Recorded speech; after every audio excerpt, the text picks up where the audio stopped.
신앙 고백하겠습니다. 나는 전능하신 아버지 하나님 전지의 창조주를 믿습니다. 나는 그의 유일하신 아들 우리 주 예수 그리스도를 믿습니다. 그는 성령으로 잉태되어 동정녀 마리아에게서 나시고 본디오 빌라도에게 고난을 받아 십자가에 못 박혀 죽으시고 장사된 지 사흘 만에 죽은 자 가운데서 다시 살아나셨으며 하늘에 오르시어 전능하신 아버지 하나님 우편에 앉아 계시다가 거기로부터 살아있는 자와 죽은 자를 심판하러 오십니다. 나는 성령을 믿으며 거룩한 공교회와 성도의 교제와 죄를 용서받는 것과 몸의 부활과 영생을 믿습니다. 아멘. 379장 찬양하겠습니다. 379장 찬양하겠습니다.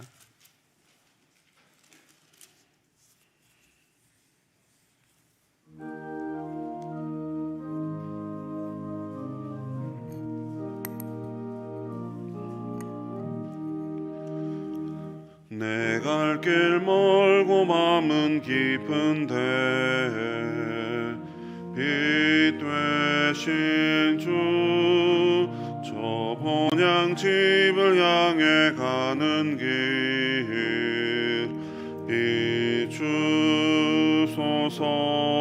비추소서. 내 가는 길 알지 못하나 한 걸음씩 늘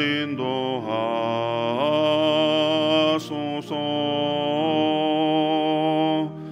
이전에 방탕하게 지낼 때에 교만하여 맘대로 고집하던 이 죄인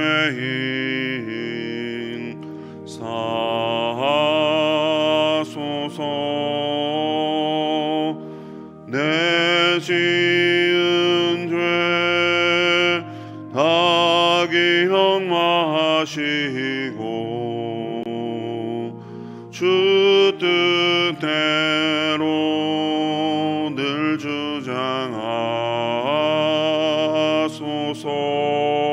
주장하소서. 이전에 나를 인도하신 주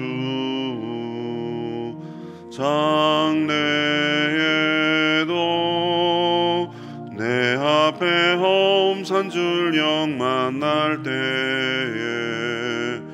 도우소서. 밤 지나고 저 밝은 아침에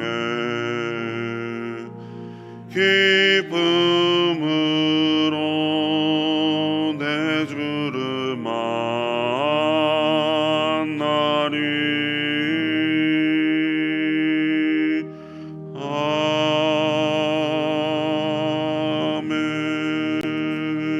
아멘. 521장 구원으로 인도하는 찬양하겠습니다. 521장입니다.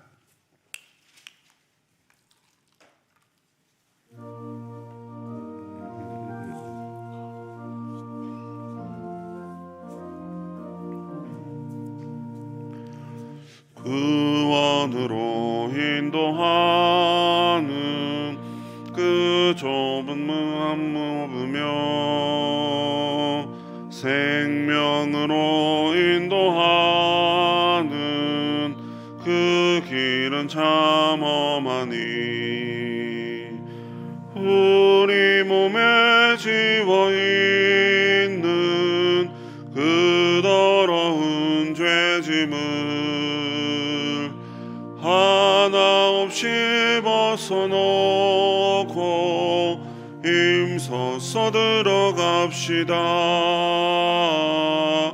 구원으로 인도하는 그 좁은 문 들어가 영생으로 인도하는 그 생명길 갑시다. 이 세상에 많은 사람 큰 문으로 들어가 넓은 길로 갈지라도 멸망으로 끝나니 세상 헛된 부귀영화 모두 내어버리고 주의 말씀 순종하여 그 생명길로 갑시다. 구원으로 인도하는 그 좁은 문 들어가 영생으로 인도하는 그 생명길 갑시다. 구원의 문 열렸으니 주의 공로 힘입어 주저 말고 들어가서 생명길로 갑시다. 구원의 문 닫힌 후엔 들어가고 싶으나 한 번 닫힌 구원의 문 또 열려지지 않으리. 구원으로 인도하는 그 좁은 문 들어가 영생으로 인도하는 그 생명길 갑시다. 아멘. 사랑해 주님 감사합니다. 이 아침에도 주님의 이름을 높이며 주님을 경배케 하시니 너무나 감사를 드립니다. 세상을 살면서 여러 가지 불안과 염려와 걱정과 근심 가운데 살지만 그러나 예배 가운데 말씀 가운데 기도 가운데 나아가는 저희들을 긍휼히 여기시고 우리에게 참된 안식과 평안을 주심을 감사를 드립니다. 날마다 주님을 바라보게 하시고 날마다 저 천국을 소망케 하시고 날마다 우리 가운데 임하실 하나님의 영광을 소망하며 살아가는 저희들이 되도록 주님 은혜를 베풀어 주시옵소서. 주님 우리에게 주신 삶을 살면서 오직 하나님께 영광을 돌리며 살아가는 삶들이 되기를 소망합니다. 우리가 하고 있는 모든 일을 통하여 주님의 이름이 높아지게 하여 주시고 우리의 안고 일어섬을 하시는 주님을 위하여 이 하루도 살아갈 수 있도록 하나님 우리를 사로잡아 주시옵소서.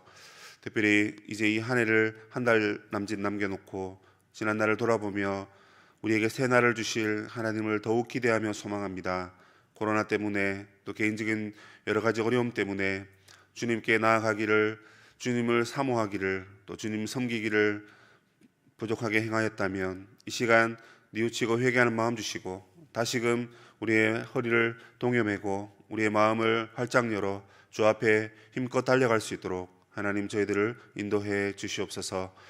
12월 3일 하나님 이제 수능일이 얼마 남지 않았습니다. 지금까지 준비한 우리의 자녀들 하나님 최선을 다해서 시험에 임하게 해주시고 그날 하나님께 좋은 컨디션 주시고 또 좋은 날씨 주셔서 주님 주신 은혜로 시험 잘 감당하도록, 그래서 앞날도 하나님께 맡기고 하나님만 바라보며 나아가는 우리의 자녀들이 되도록 주님께서 인도하시고 은혜 베풀어 주시옵소서. 특별히 오늘 이 시간 하나님 앞에 기도하며 나아갈 때 우리의 기도가 필요하고 우리의 도움이 필요한 사람이 있다면 우리가 우리 자신을 위하여 기도할 뿐만 아니라 하나님 우리 이웃들을 위하여 함께 중보할 수 있도록 우리의 마음을 넓혀주시고 우리의 지각을 여시사 하나님 기뻐하시는 것을 간구할 수 있도록 주님 우리의 입술을 주장하여 주시옵소서. 주님 오늘 우리에게 주시는 말씀이 있거든 그 말씀을 마음에 새기고 주님 앞에 한 걸음 더 나아가기를 소망하오니 하나님 우리와 함께 해 주옵소서. 이 시간 우리 가운데 임재해 주시고 우리의 예배를 기뻐 받아 주옵소서. 예수님의 이름으로 기도드립니다. 아멘.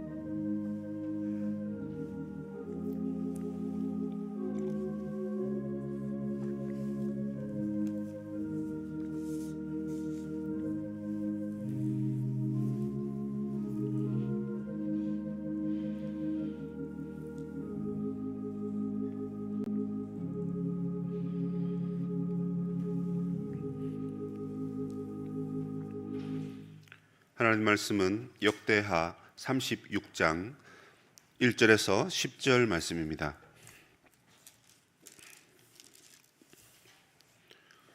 36장 1절에서 10절 말씀을 함께 교독하겠습니다. 그 땅의 백성이 요시아의 아들 여호아스를 세워 그의 아버지를 대신하여 예루살렘에서 왕으로 삼으니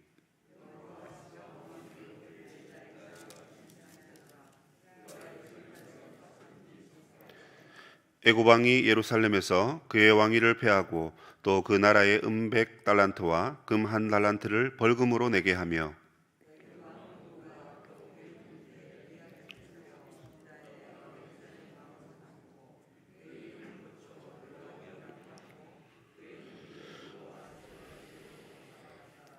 여호야김이 왕위에 오를 때에 나이가 25세라 예루살렘에서 11년 동안 다스리며 그의 하나님 여호와 보시기에 악을 행하였더라.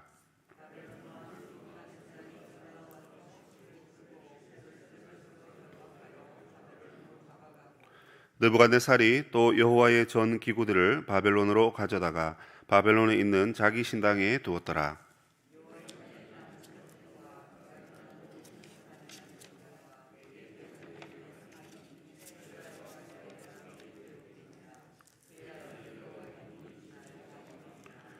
여호야긴이 왕위에 오를 때에 나이가 8세라 예루살렘에서 석 달 열흘 동안 다스리며 여호와 보시기에 악을 행하였더라.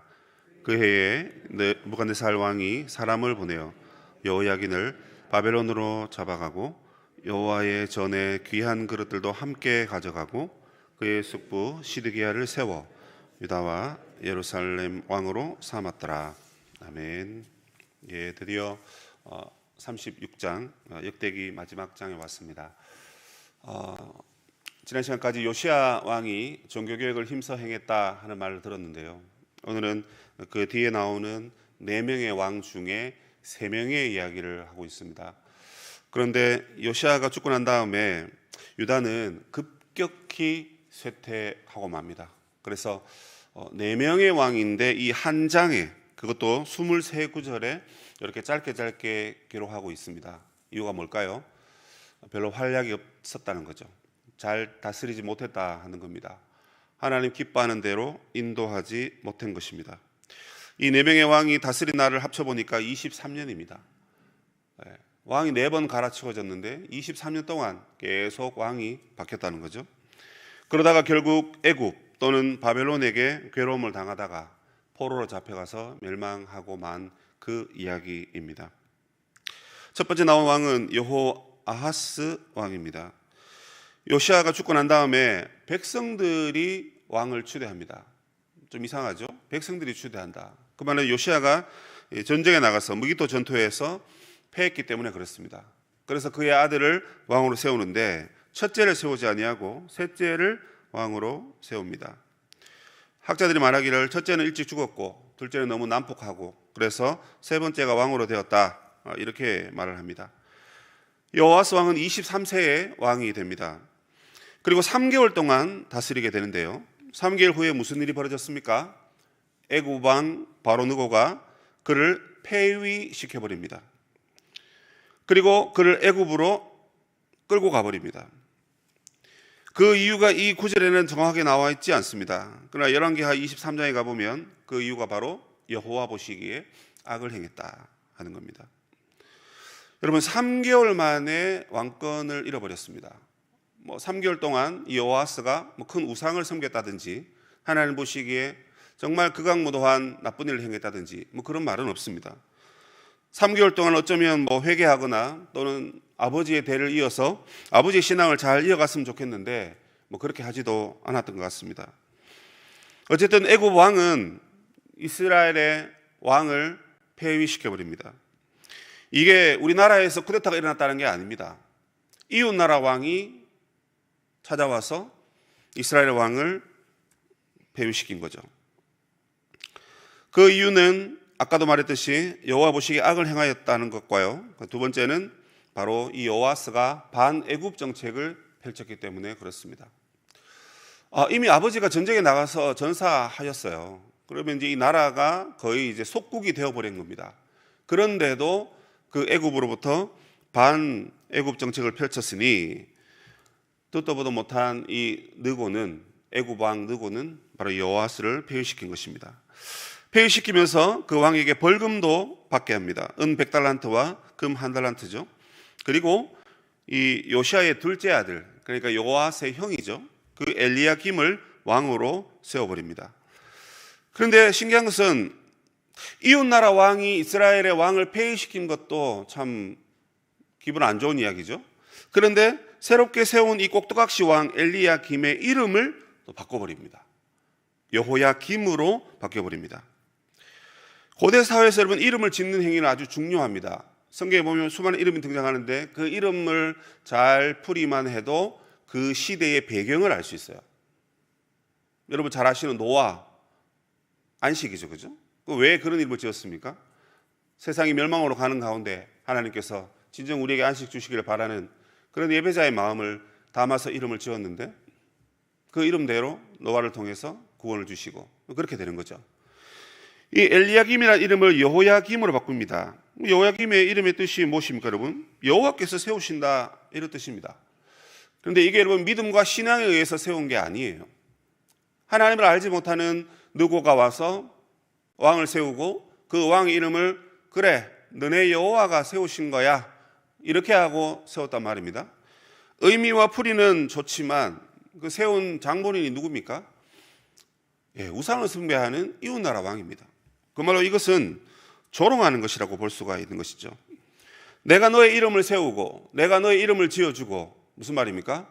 바로 내가 너를 다스린다, 내가 너를 통치한다, 너는 내 거야, 너는 아무것도 할 수 없어, 너는 도망갈 수 없어, 그 얘기하는 겁니다.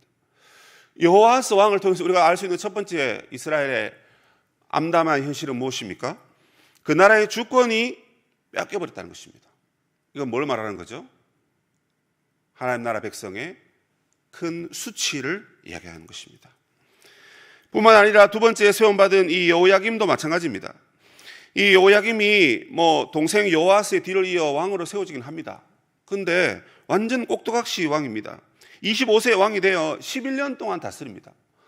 이것도 참 한번 생각해 볼 그 대목입니다. 그 앞에 동생이 3개월 했어요. 그럼 왕으로 등극하자마자 사실 바로 내려온 거 아닙니까? 그럼 그 이전에 아버지가 이스라엘을 어떻게 다스렸냐 하는 것을 보았을 것입니다. 그런데 가장 먼저 세워진 이 여호아스도 아버지의 길을 따라가지 못했고요. 3개월 만에 바뀌었기 때문에 어쩌면 아버지의 종교개혁의 그 정신이 그대로 전달될 수 있었다라는 겁니다. 그런데 11년 동안 하나님이 다스리게 하셨음에도 불구하고 돌이켰습니까? 못 돌이켰습니까? 못 돌이켰다는 겁니다. 인생이 여러분 자기의 죄를 깨닫고 자기가 가고 있는 길을 잘못 가고 있다라고 스스로 깨달을 수 있을까요? 못 깨닫죠. 그럼 우리는 어떻게 깨달았습니까? 성령이 말씀을 우리에게 뿌리내리게 해주셔서 깨달은 겁니다. 우리의 마음밭은 항상 세상 것으로 가득 차 있다 그랬죠. 그런데 어떻게 말씀이 우리에게 뿌리내려서 우리로 하여금 하나님의 뜻을 따르게 합니까? 물론 완벽하게 우리가 따라가지는 못하고 늘 실수하고 실패하고 부족한 것들이 많아요. 하지만 어디로 가야 된다는 것을 알고 또 그 길을 가려고 애를 쓰지 않습니까? 이 아침에 이 찬바람을 가르고 하나님 앞에 기도하러 나온 여러분들의 모습만 봐도 그런 모습이 보여요. 성령께서 여러분 우리의 마음을 깨우치시니까 되는 겁니다. 3개월과 11년은 엄청난 대조가 됩니다. 3개월 만에 못 깨달아서 망했다, 그럼 좀 이해가 됩니다. 근데 11년을 다스리면서 얼마나 많은 사람들이 그에게 이야기하고, 특별히 이 시대에 활동했던 선지자들이 있습니다. 하박국 선지자죠. 계속해서 하나님의 말씀을 전했을 것입니다. 그런데도 듣지 않고 믿지 않고 깨달으려고 하지도 않고 내가 왕인데 하면서 그냥 교만하게 행했던 것입니다. 결국 성경은 그가 여호와 보시기에 악을 행했기 때문에, 더 나아가서 8절에 가증한 일과 온갖 악행들을 다 행했다는 것입니다. 애굽에 바칠 조공을 백성들에게 강제로 징수했습니다. 자기의 보물창고에 보화는 그대로 두면서 그 백성들의 보화는 또는 물질은 마음껏 착취한 것입니다. 그리고 애굽에 갖다 바친 거죠. 백성들을 강제 동원해서 궁전을 짓게 한다거나 그리고 무고한 피를 많이 흘리게 했습니다. 예를 들어서 몰렉에게 자녀를 희생제사로 드리는 것, 의로운 자를 박해한 것, 그리고 선지자 이사야를 죽인 것, 이런 행위들을 이 여호야김이 했다라는 것입니다. 그래서 그 당시에 예레미야 선지자와 하박국 선지자는 이 시대를 보면서 매우 탄식하는 말들을 그 성경에서 많이 기록하고 있습니다. 이 당시에 여호야김은 국제 정세가 바벨론으로 넘어가는 것을 읽지 못했습니다. 그래서 애굽과 바벨론 전쟁 가운데 애굽이 바벨론을 져버립니다. 그러니까 지금까지는 이제 동생은 애굽에 조공을 바치고 애굽의 주권에 속했는데 이 애굽이 바벨론으로 잡혀가는 거죠. 그러면 이제 이스라엘도 바벨론의 소유가 되어버립니다. 아니나 다를까 6절에 보시면 느부갓네살 왕이 침공했다 그럽니다. 이 느부갓네살 왕도 여러분 이스라엘을 3번이나 여러분 침공합니다. 3번 침공하면 어때요? 야, 이게 우리가 하나님 앞에 악을 행했기 때문에 이렇게 망해가는구나, 이게 깨달음이 와야 되는데 그게 오지 않는 겁니다. 그래서 이 6절 말씀은 2번째 침공한 이야기를 그리고 있습니다. 이때 어떻게 됩니까? 이 여호야김 왕이 포로로 잡혀갑니다. 그리고 성전 안에 있었던 여러 제사에 쓰이는 그 기구들을 빼앗겨버립니다. 고대는 전쟁이 신들의 전쟁이라 해서 우리 신이 너희 신을 이겼다, 그 전리품으로 그 신의 우상을 형상을 가져갑니다. 아니면 그 신과 관련된 물건을 가져가 버리죠. 근데 여호와 하나님은 이제 이렇게 모형으로 세우는 게 없으니까 아마 제사 드릴 때 필요한 여러 가지 기구들과 그런 용품들을 가져가 버린 것입니다. 역시나 여호야김을 통해서도 우리가 알 수 있는 것은 이스라엘 백성들이 엄청난 수치와 조롱을 당하고 있습니다. 하나님을 예배하기 위해서 세워두었던 그 많은 기물들을, 그 많은 보화들을 단숨에 빼앗겨 버렸기 때문입니다. 하나님만이 참신이신데 세상의 우상들이 하나님을 조롱하고 하나님의 능력을 믿지 않을 때 하나님을 섬기는 여러 가지 도구들이 빼앗겨 버리는 것, 이것은 바로 이스라엘의 수치와 조롱, 그리고 세상으로부터 멸시당하는 모습을 그리고 있습니다.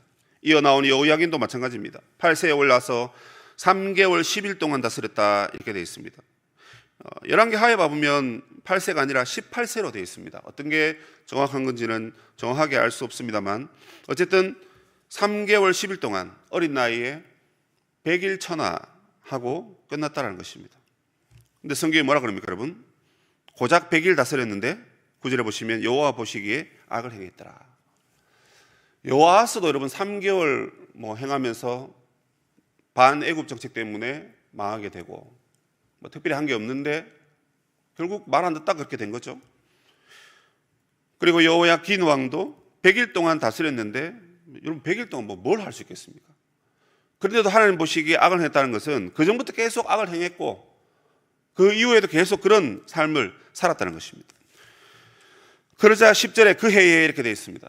해가 바뀌면서 역시나 느부갓네살 왕이 쳐들어와서 포로로 잡아가고요. 그리고 성전 안에 있는 여러 귀한 그릇들도 함께 빼앗아가 버립니다.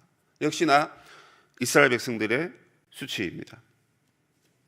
자, 이 세 왕의 여러분 공통점이 무엇입니까? 나라가 이렇게 풍전등화와 같이 바람 앞에 흔들리는 촛불과 같이 꺼져가는 그런 상황 가운데서도 하나님을 찾았다라는 말이 나오지 않습니다.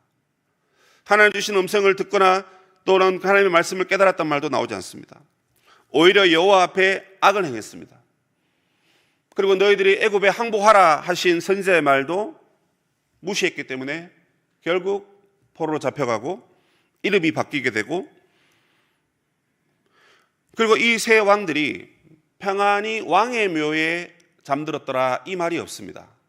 무슨 말입니까? 물론 여호야긴 왕 같은 경우에는 가서 이제 풀려났다라는 말이 열왕기 하에 또 나오기도 하는데요. 여러분 왕이 대를 이어서 자기 나라 궁전에 자기의 선왕들이 머물고 있는 그 무덤에 머물러야 되죠. 그런데 여러분 나라를 빼앗겨버리고 나라의 주권이 없는 상태, 수치와 조롱을 당한 상태에 자기의 무덤마저도 온전하지 못한 그런 그야말로 치욕적인 왕궁의 역사를 지금 우리가 읽고 있는 것입니다. 이유가 뭡니까, 여러분? 국제 정세가 애굽이나 바벨론이 너무 강대해서 이스라엘이 잡아먹힌 그 이유 때문입니까? 맞습니다. 그 이유 때문입니다. 그런데 과연 그 이유에 또 이유가 있겠죠. 더 근원적인 이유가 있겠죠. 그게 3차적인 이유라면 1차적인 이유가 있을 겁니다. 그게 두 번째 이유라면 근본적인 이유가 있을 것입니다. 그 근본적인 이유가 무엇입니까? 바로 이스라엘 지도자의 신앙과 종교적인 실패가 나라를 멸망으로 이끌게 했다는 것입니다. 본인이 나라를 잘 못 다스리는 게 있습니다. 그리고 열방이 침략해서 우리가 포로로 잡혀간 것도 있죠. 근데 본인이 못 다스린 거랑 그리고 열방에 잡혀간 그 근본적인 이유가 뭐냐는 거예요. 왕인데 나라를 잘 다스리고 백성들을 배불리 먹게 하고 외교를 잘하고 국내적으로 정치를 잘하고 이것만 하면 될 거 아닙니까? 그러나 이스라엘 왕은 그것만 해서 될 게 아니라 하나님을 어떻게 섬겼느냐, 이게 엄청나게 중요한 대목인 것입니다.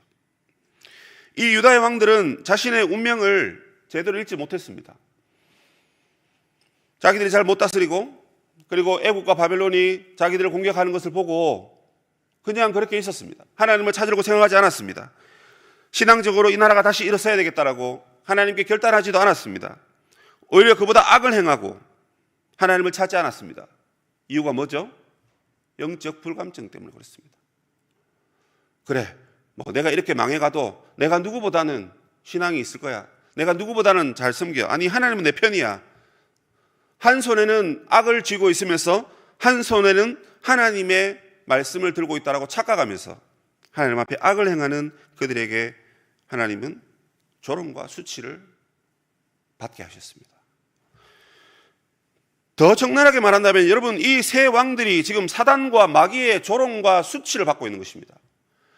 하나님이 세우신 교회가 포로로 잡혀가고 이름이 바뀌어지고 벌금을 내고 꼭두각시 왕이 세워지고 성전의 모든 기구들이 빼앗기고 그리고 짧은 날을 이스라엘 다스릴 수밖에 없는 이런 안타까운 조롱과 수치, 세상 사람들이 교회와 하나님 나라를 향하여 손짓하는 수치이고 세상의 군왕들이, 악한 영들이 교회를 향하여 조롱과 수치를 마구마구 퍼붓는 여러분, 그런 상황을 지금 우리가 읽고 있는 것입니다.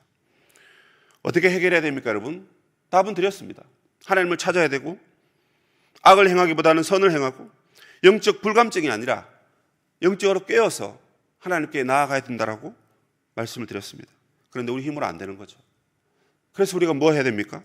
성령이 우리에게 말씀하시기를 여러분 간구해야 됩니다.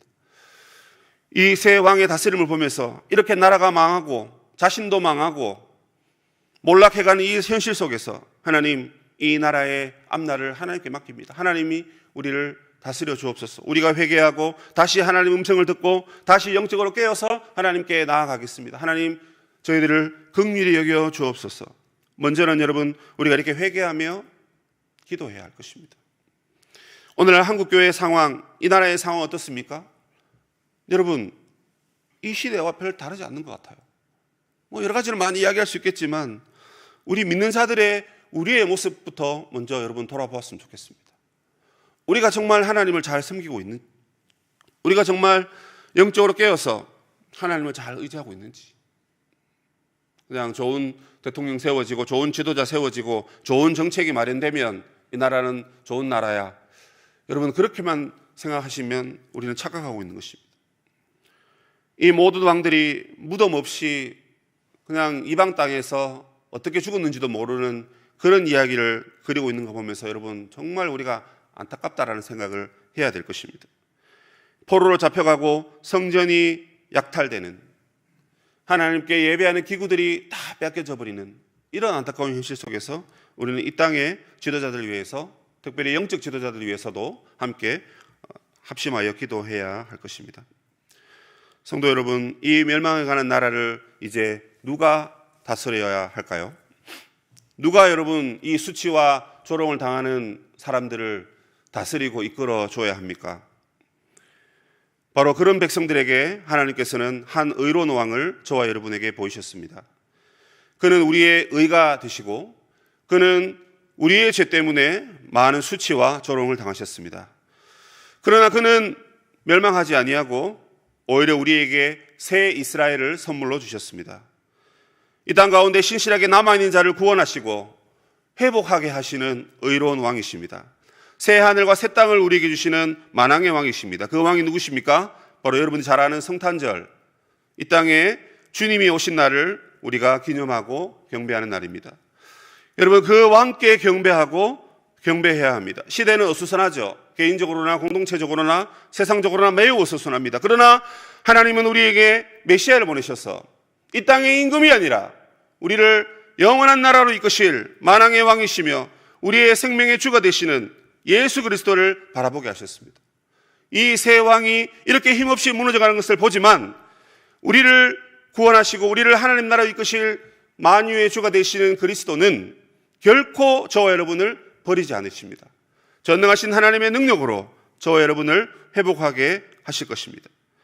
그 주님을 향한 믿음으로 왕이신 하나님을 여러분 높여드려야 합니다. 성탄절이 그냥 왔구나, 그냥 가는구나, 이게 아닌 것입니다. 주님이 오시는 이 시간을 저희들이 맞이하면서 다시 이 땅에 오실 주님을 사모하면서 회개하며 주님을 우리의 왕으로 모시는 여러분 그런 복된 삶이 저와 여러분 가운데 있으시기를 주님의 이름으로 축복합니다. 아멘. 하늘에 계신 우리 아버지, 아버지의 이름을 거룩하게 하시며 아버지의 나라가 오게 하시며 아버지의 뜻이 하늘에서와 같이 땅에서도 이루어지게 하소서. 오늘 우리에게 일용할 양식을 주시고 우리가 우리에게 잘못한 사람을 용서하여 준 것 같이 우리 죄를 용서하여 주시고 우리를 시험에 빠지지 않게 하시고 악에서 구하소서. 나라와 영광과 권능이 영원히 아버지의